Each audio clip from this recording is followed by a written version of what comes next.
Magandang araw guys, flex ko lang tong trabaho namin dito sa bukid, dito sa amin sa probinsya. Ayan, mag-harvest tayo ng nyug, magkukupras. Hindi ko nga pala guys na pakita sa inyo kung paano mangawit saka mag-ipon, kasi napaka ulan, mababasa ang cellphone natin. Kaya ito, nagpapahila ko ng nyug guys. Tinitimbon dito sa tapahan para dito bubuntan. Yan guys, ganyan ang ginagawa namin dito. Kakawitin, tapos iipon, tapos hihilahin dito sa tapahan upang dito pagsamasamahin at bunutan. And guys, okay naman, masaya naman kahit bihira lang naman to sa minsan 2 buwan. Tapos sa panahon ngayon, konti lang ang bunga ng nyug. Kaso nga lang medyo mahal-mahal. Bali 62 ang presyo ngayon ng 1 kilong lukad pag naluto mo na guys. Siyagaan lang. Wala tayong magagawa kasi obligasyon tayong maglukad niyan. Kasi pupulutin lang ng mga yan pag hindi mo lulukarin. Sayang naman. Ayan guys.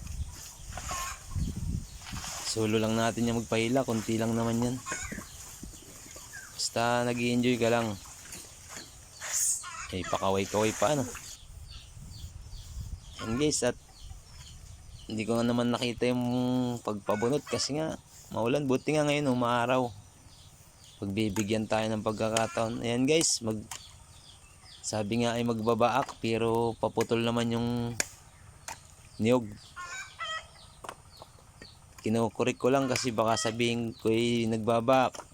May mag-comment sa atin na paputol naman yan, hindi pa baak. Guys, ganito ang pag-process namin yan. Maraming proseso bago maging pera, bago maluto yan. Tubo guys, harap.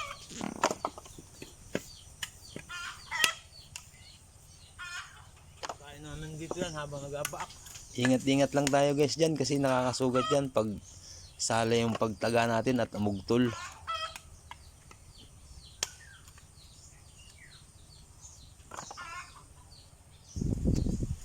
Ayan guys, at inano na natin, kinamada na, inihanay. Tapos gagatungan natin para maluto. Tapos tatanggalin pa yan guys sa bao. Yan, grabing paggatong, mainit, mausok.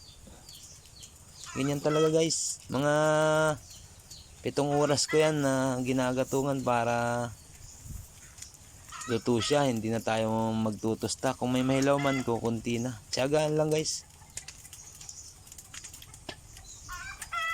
Yan ganyan yan. Papabagahin mo. Paapuyin mo. Para maganda ang luto. See you guys.